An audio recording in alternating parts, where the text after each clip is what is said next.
दोस्तों नमस्कार, वंदे मातरम। मैं राजू मिश्रा, विश्व शक्ति पार्टी का प्रदेश उपाध्यक्ष हरियाणा किसान मजदूर जागृति मंच का संयोजक।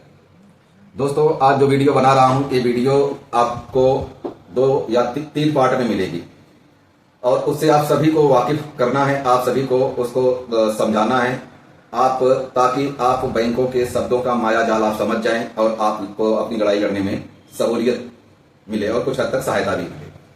दोस्तों जैसे कि आप सभी ने सुना होगा कुर्की और कब्जा कार्रवाई, तो आपको बता दें कब्जा कार्रवाई और कुर्की दोनों 2 शब्द हैं और दोनों 2 प्रक्रियाएं हैं।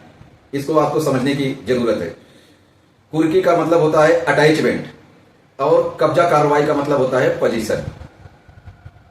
कुर्की हमेशा देश हित, राष्ट्र हित और समाज हित के लिए किया जाता है, न कि किसी को दंडित करने के लिए।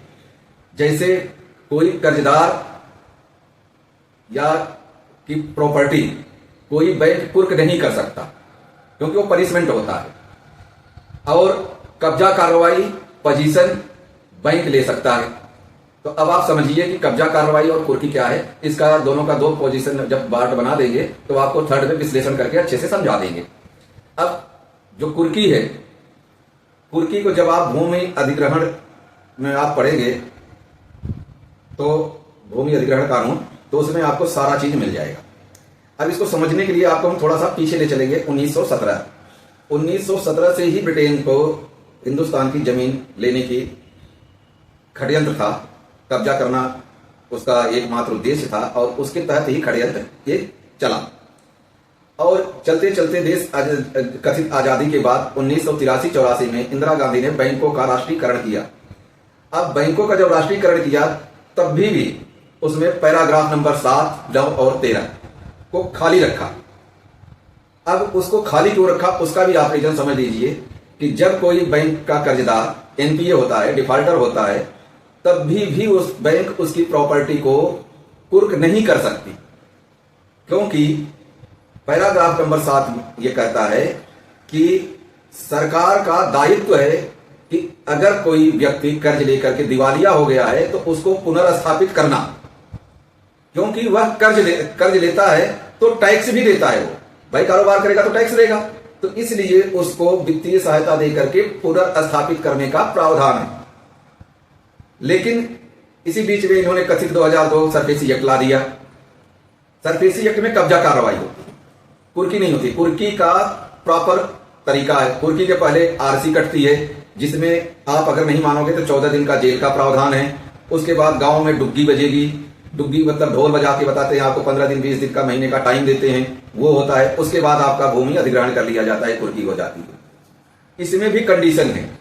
अब ये है कि आपका जो मकान रुकान रकबा है वो किस में है, 6 में है, ए में है, वर्ग 6, वर्ग 1, वर्ग 2 है।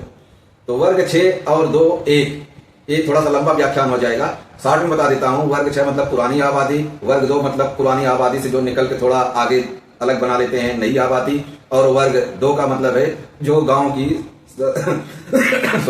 गांव की जो भूमि होती है, जैसे गोचरण भूमि और ये सारी शमशान भूमि, फिरनी वगैरह, ये कभी नहीं की जा सकती, कुर्क नहीं की जा सकती। और ये सारी प्रक्रियाएं जो होती हैं वो देश हित, समाज हित के लिए की जाती है कुर्की। इसमें जैसे मिलिट्री के लिए कोई जमीन की आवश्यकता है तब कुर्की होगी, या समाज के लिए कोई जमीन चाहिए होगी, जैसे हॉस्पिटल वगैरह बनाना हो उसके लिए होती है, या कोई इमरजेंसी, देश के ऊपर इमरजेंसी है, एरोड्रम बनाना हो, उस टाइम पे कुर्की होती है। बैंकों के पास कुर्की करने का कोई अधिकार नहीं है। ध्यान रखना, बैंक कभी कुर्की नहीं कर सकता। क्यों ये मैं नहीं कर रहा हूं, ये भूमि अधिग्रहण कानून कह रहा है। और आपको बताऊं जानकारी के लिए कि बैंक हमेशा अप्लीकेंट होता है, बैंक कुर्की नहीं करता, बैंक अप्लीकेंट होता है। वो डीएम के पास अपना एप्लीकेशन लगाता है कि हमें ये करने की इजाजत दिया जाए, तो डीएम का दायित्व है कि वो कर्जदार को सुने। लेकिन आजकल डीएम सुनता ही नहीं है, कोई सुनने की जरूरत नहीं, क्योंकि सरफेसी एक्ट में हो गया है, क्लियर लिखा है उसमें कि आपके दर्द को कोई सुनने वाला नहीं है। ये तो ये रजिया कानून है, इसको कह सकते हैं हम, रजिया कानून कह सकते हैं, और इससे ज्यादा, या तुगलकी फरमान कह सकते हैं, इससे ज्यादा हम कुछ कर नहीं सकते। तो सबसे पहले तो आप ये कुर्की की प्रक्रिया को समझे। और दूसरी चीज क्या है कि आपको अपनी भूमि वगैरह बचानी है, इसके लिए आप प्रयास कीजिए। अगली वीडियो में हम बनाएंगे, आपको बताएंगे पोजीशन कार्रवाई, कब्जा कार्रवाई क्या होती है। इसी तरह